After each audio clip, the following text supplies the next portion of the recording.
Calculate the integration by parts.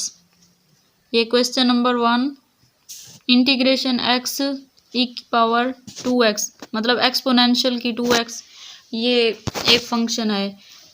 First function हम algebraic रखेंगे और सेकंड फंक्शन एक्सपोनेंशियल, क्योंकि एक्सपोनेंशियल के डेरिवेटिव का हमें नहीं पता होता। और ये इंटीग्रेशन बाय पार्ट्स का फॉर्मूला है। ये मतलब फर्स्ट फंक्शन, ये एक्स फर्स्ट फंक्शन है, u is equal to x. हमने फर्स्ट फंक्शन को u का नाम दिया और सेकंड फंक्शन को v का नाम दिया है। एक्स फर्स्ट फंक्शन, ये फर्स्ट फंक्शन, फिर सेकंड फंक्शन का integration minus second first function का डेरिवेटिव, और फिर इंटीग्रेशन इन दोनों के, इसको और इसको मल्टीप्लाई करेंगे, जो भी आंसर आएगा फिर उसका इंटीग्रेशन लेंगे। इसको इन दोनों को पहले क्लोज ब्रैकेट में लिखना है, बाहर dx भी लिखना है।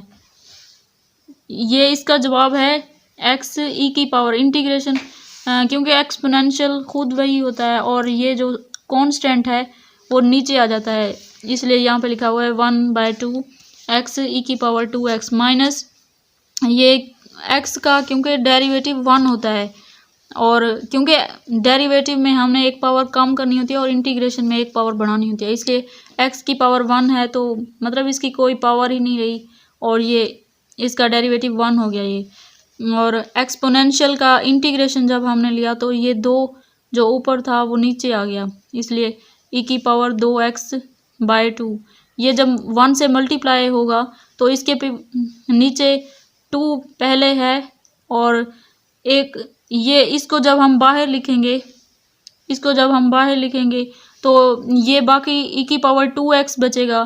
तो जब हम इसका दोबारा ये इंटीग्रेशन सॉल्व करेंगे तो एक और 2 भी आ जाएगा, इसलिए इसका आंसर है 1/4 e की पावर 2x, ये इसका पूरा आंसर है। और प्लस कांस्टेंट करना है, क्योंकि इसमें कोई लिमिट नहीं बताई हुई, जहाँ पे इंटीग्रेशन में लिमिट नहीं बताई होती वहाँ पे c उसके साथ लिखना होता है। Thank you.